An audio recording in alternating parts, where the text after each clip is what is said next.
those of you who know me well know that I like to experiment. I thought it'd be fitting to start out with my latest. I started this in North Carolina. I was at a restaurant with my brother, a Mexican restaurant, and the waitress came to our table and asked us what we wanted to eat, which was expected. And I handed her the menu and I said, "Surprise me." And she said, "Wait, really?" And I said, "Yeah, I like everything. I don't have any allergies. Surprise me." And I said, I'm preferring adventure over flavor today, so you bring me what you think I would want."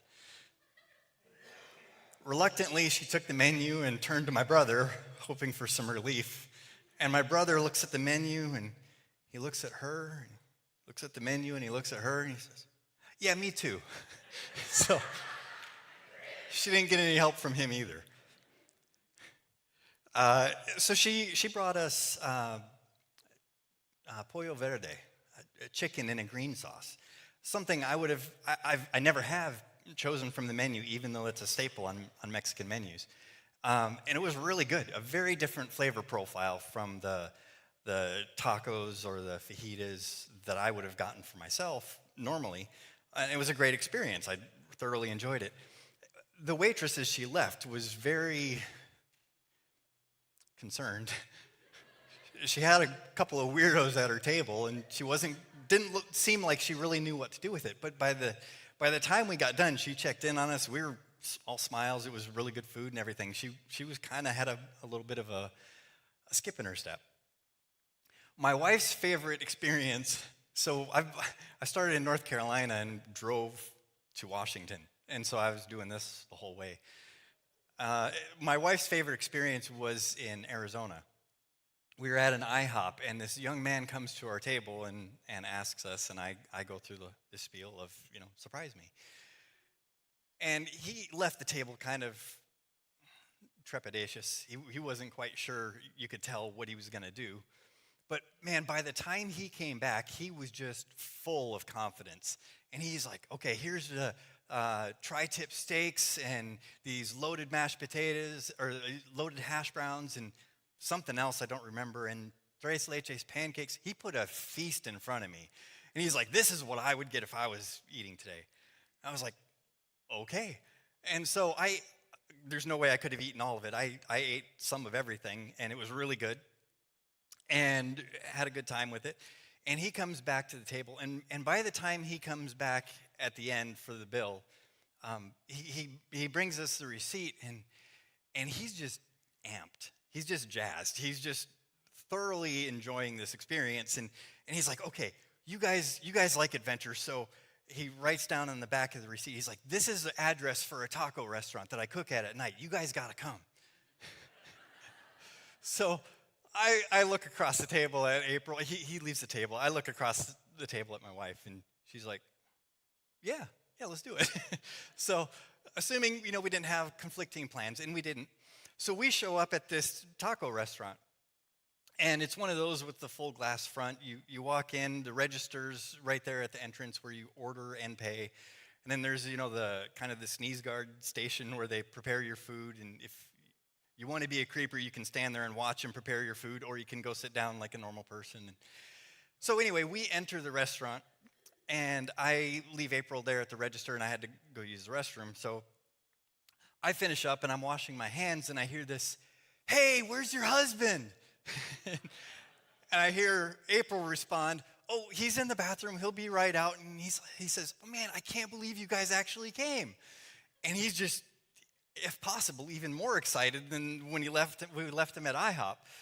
So he makes us food. It's really good food. We eat, and he comes out later with this lady, and he introduces us, and he's like, "This is my aunt. She owns the restaurant." And so he's introducing us, and he brings out this special dish. I don't know what it was, if it was an original or what, but it was full corn kernels in like a soup and with a bunch of spices in it. It was really good. I don't know what it was, but it was really good. And he's like, "This is on the house." And he was just so excited that we showed up at this restaurant from some stranger that served us at IHOP. So this is what I've been doing. I figured I'd bring you up to speed on that. I was on a plane, November, flying out here, and I was seated next to Esmeralda and her husband. Esmeralda's husband was not talkative, partly why I don't know what his name was. But Esmeralda was very talkative, and she was a little bit of a nervous flyer, and so I think it comforted her to talk even more. So it was really clear she wanted to have a conversation. And really early in the conversation, it was also clear that she had no interest in speaking English. Spanish is her native language, and that's what she wanted to speak. And I'm always looking for opportunities to practice, so we talked the whole flight, pretty much. In the midst of that conversation, she asks me where I'd learned Spanish, and I tell her I took a couple years in high school, took a couple years in college, and I practice as I have the opportunity. And then I explained kind of the limitations of that, and I said, well, the problem with the way I learned is my vocabulary is not that great. It's not very expansive. And sometimes I'll pick the wrong words. And I gave her an example that I've shared here before, and I've shared multiple times as this kind of topic comes up in conversation. And I told her that one time I was asking a lady for a broom, or intending to ask the lady for a broom, and I accidentally asked her for a witch. And I've told this story multiple times. I've never gotten the reaction I got out of Esmeralda. It surprised me. Because as soon as I said I accidentally asked for a witch, she grabbed my arm and said, "Los brujos en Veracruz son muy buenos." The witches in Veracruz are very good. I didn't know how to respond to that, so I just finished my story, and then there was a lull in the conversation. But then I decided I just had to ask the question. So I said, "Esmeralda, what makes a good witch?" And she says, "Oh, well, a good witch can heal you. And a good witch can turn into animals." What kind of animals? She's like, "Well, a dog or a bird, really anything." And then another question popped into my head. I said, "Well, you say the witches in Veracruz are very good. What about the witches in the United States?" And the disdain she had for that question was revealed when she wouldn't even answer it with words. She just said, "Bah." And that wasn't enough. She had to do it twice. Bah. So, okay. What Esmeralda did for me that day, and kind of where I want to center the conversation, was she provided an identity of a good witch. A good witch can heal you and can transform into animals. So if this is how a good witch is defined, the identity of a good witch, what is your identity? How do you identify? If we really had to boil it down and you tell me who you are, how would you respond? I've been considering this, and if you got a handout today, the reason that there aren't any fill in the blanks is I didn't want you worrying about what I was going to say and if I said the right word and all of that, or I didn't even put references in there. I figured it might be helpful to start literally answering this question, to actually write it down as we go through this, because I'm going to break it down in several different methods that I went through as far as a thought process. So if you want to, go ahead and give a description. How do you identify? The first method that I used when I was trying to figure this out was kind of a raw data exploration. And I thought, maybe kind of in the vein of 20 questions, right? In this case, it's a little different because you ask a question and you provide answers until you get to, a single identity.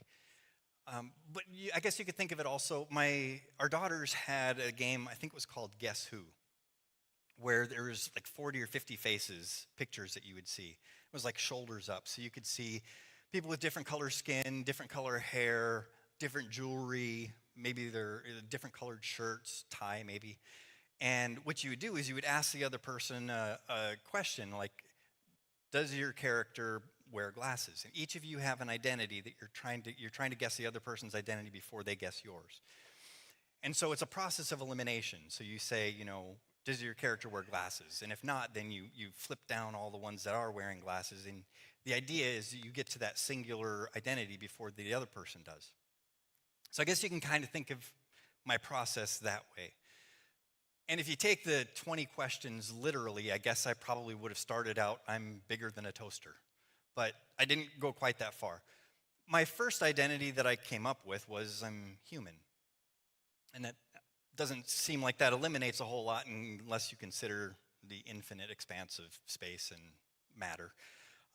But there's 8.1 billion people on the planet. So that's not a great identity. So next logical step was kind of a male that cuts it in half. But then I thought, no, there's better than that. I can say, well, I'm a father. Because only, according to Google search, 22% of men are fathers. So that cuts it down to from 8.1 billion to about 1 billion. I'm a resident of Long Beach, Washington. There's barely over 7,000 of us there. And as a father, that brings me down to about 1,000. So you can kind of see how it doesn't take 20 answers to get down to a singular. But I thought about it and I thought, well, just on the data only, I'm going to get down to something like my fingerprint or my social security number or my dental records or something. That doesn't really express who I am, does it? So I kind of dispatched with the raw data version, and I thought, well, what's better? And I thought, well, maybe like characteristics, traits. Well, so I went down that route. So I'm a Pisces. I like going for barefoot runs on the beach now and again. I enjoy solving problems, puzzles and the like. And I thought, well, this is kind of sounding like a dating profile. And those, as I understand, don't work very well in dating apps and stuff. So I thought, well, if it doesn't work very well there, it's probably not going to work very well in what I'm trying to do here. So I thought, well, I need to pick a different method. And I thought, well, what if I didn't really just pick a method? What if I just asked myself, what's the most meaningful identity that I have? And the answer that I came up with was immediate. Well, I'm a Christian. And I sat with that for a while, and I thought, there are a lot of people who would use that to define themselves in ways that I would be uncomfortable with. People who say I'm a Christian, not a judgment or anything, but that's a wide spectrum of people who would say that, and I don't think that really defines me in the way that I intend to. I didn't think it was specific enough. So I thought, well, what does that mean? And I said, well, I'm a follower of Jesus. And then I thought about that for a while, and I thought, well, how closely do I really follow? It's not like he takes one step and I step in that place. I think I'd be pretty encouraged if he looked over his shoulder and could see me before he sees the end of the horizon. And so it brought up all kinds of questions of, performance, I guess. What I landed on, my conclusion was, I'm a sinner who's been saved. And I thought at the most critical level of analysis, that's my identity. I'm a sinner who's been saved. The application of this whole journey that I was on to answer this question of who am I, or what is my identity, really, I guess, culminates in Matthew 22, where Jesus is asked, what is the greatest command in the law? And he says, love the Lord with all your heart and all your mind and all your strength. And the second is like it, love your neighbor as yourself. The love your neighbor as yourself part is the part that I'd really like to focus on. Because as I was going through this process, I came to another realization, and that is we really have, if we're not careful, we have two identities. We have the identity that we are to ourselves, and we have the identity that we express towards others. And I thought about how I do that, and I don't think I'm alone in this. I think this is pretty common, in that the way I identify myself to myself is really kind of all about regrets. Like when your head hits the pillow and you're thinking, nah, I really shouldn't have said that. Really shouldn't have done that. Those old memories of things that you've done that you wish you hadn't. And if I'm honest with myself and I really consider who I am, that's really kind of how I identify myself. It's kind of the if they only knew aspect. If they only knew who I really was, they wouldn't hang around. They'd be gone. They wouldn't invest the time into me if they really knew the things that I've done in my past.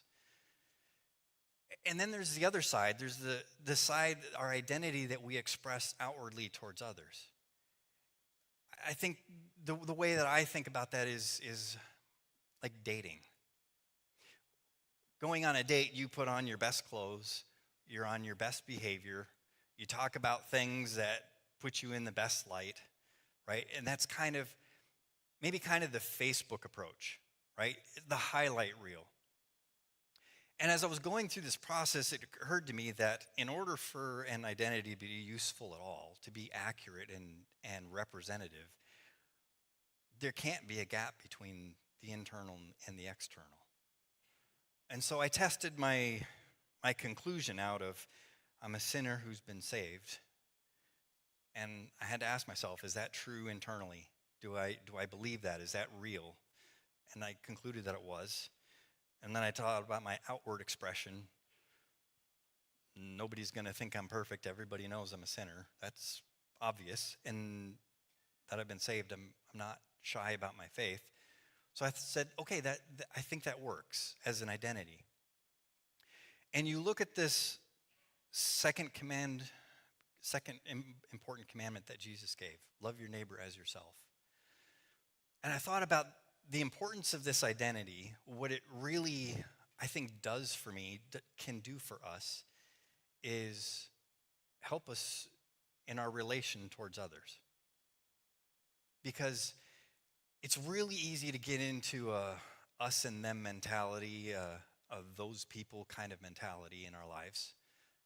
But if you're looking at the most critical level of analysis, and if you conclude as I do, or something similar, I'm a sinner who's been saved, then every other 8.1 person on the planet is either as you are or as you once were.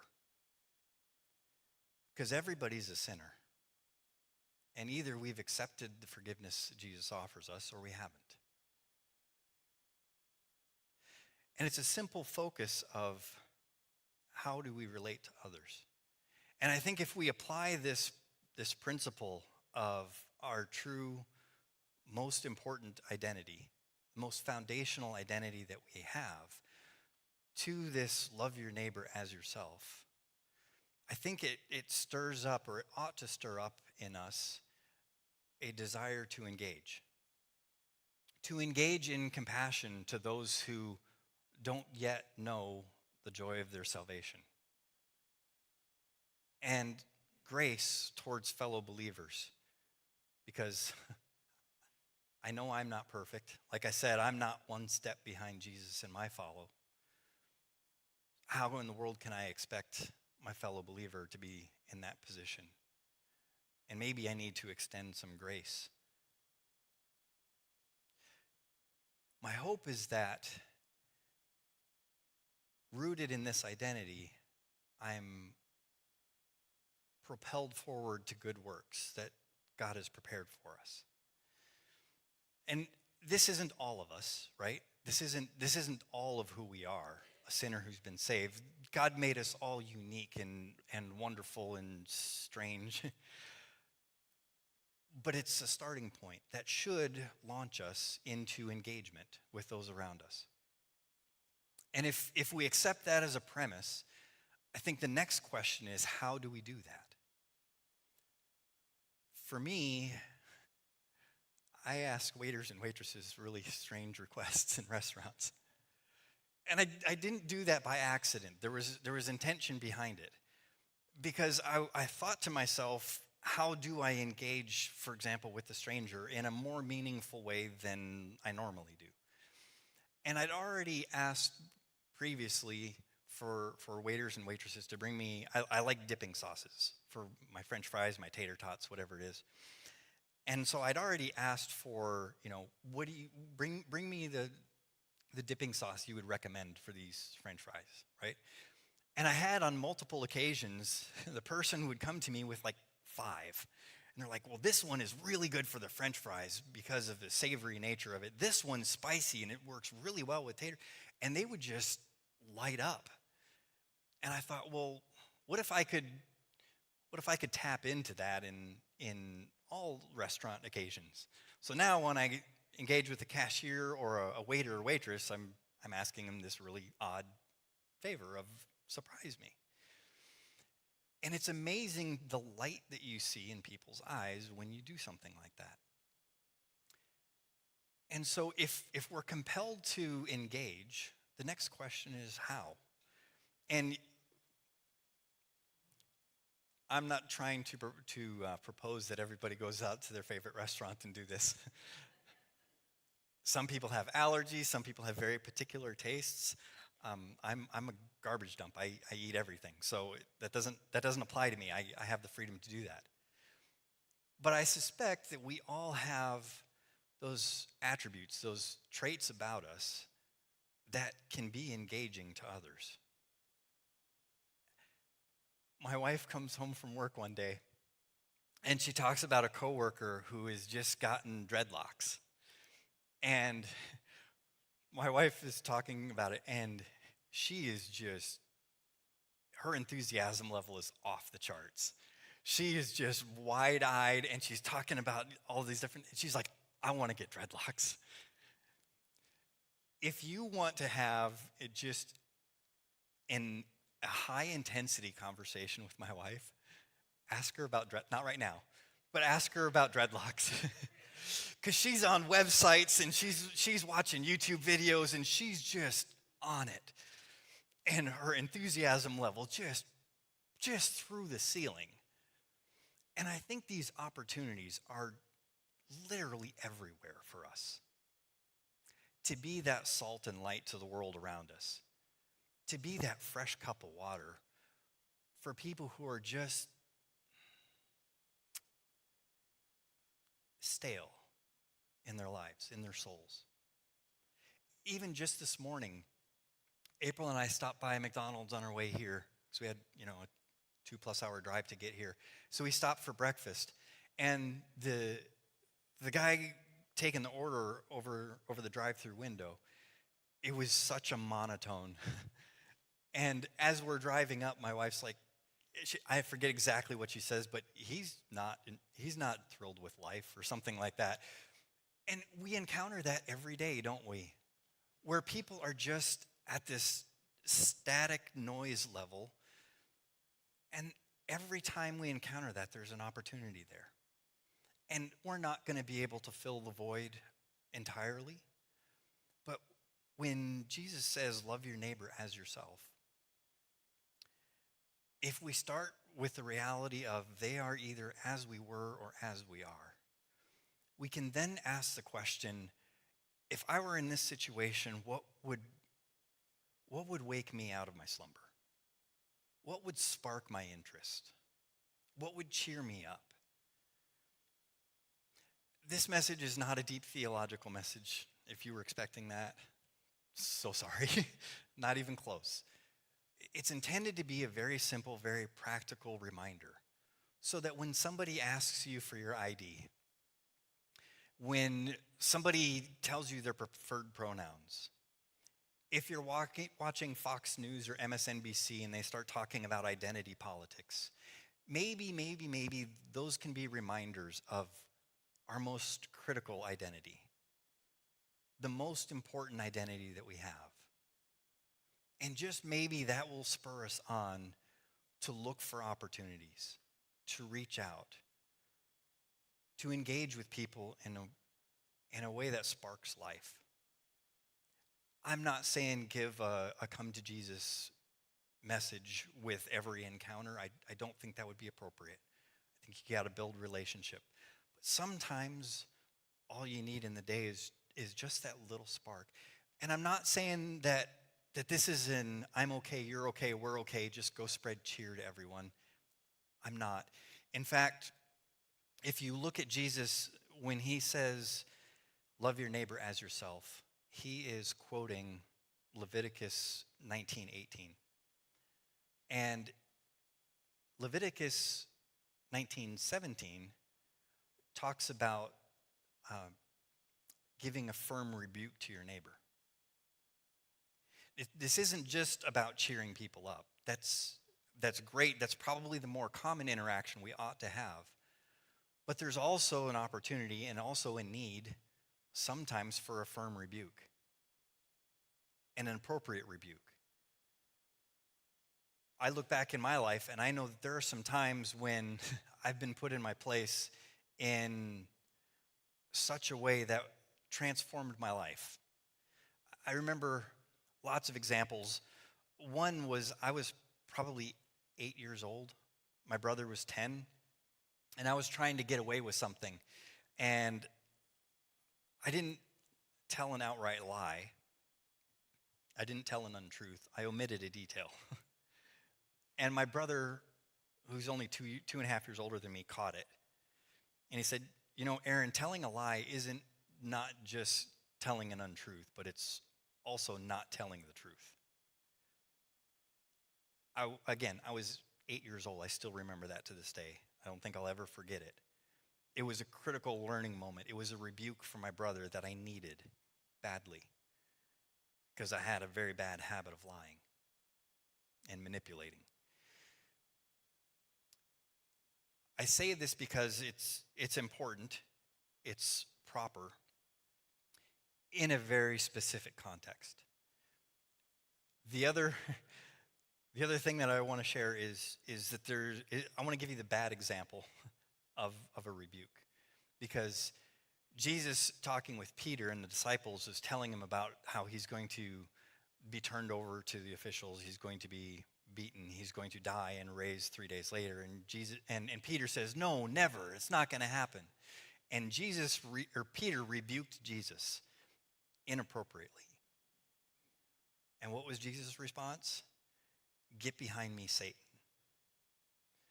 So I don't say to rebuke your brother lightly.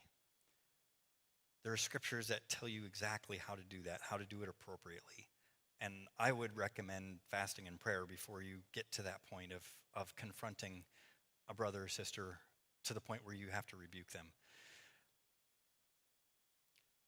The key here, I think, is, again, the compassion and the grace that we extend to those around us, knowing the most critical level of analysis, the most critical identity that we own is that we are sinners who have been very graciously saved. And an opportunity that gives us to reach out and love others as if they were ourselves, because at that level of analysis, they are. They're just another version of you at that level. And it maybe we can reach down and find something that's of value that we can present to them, to bless them and to help them in whatever their daily struggle happens to be. Heavenly Father,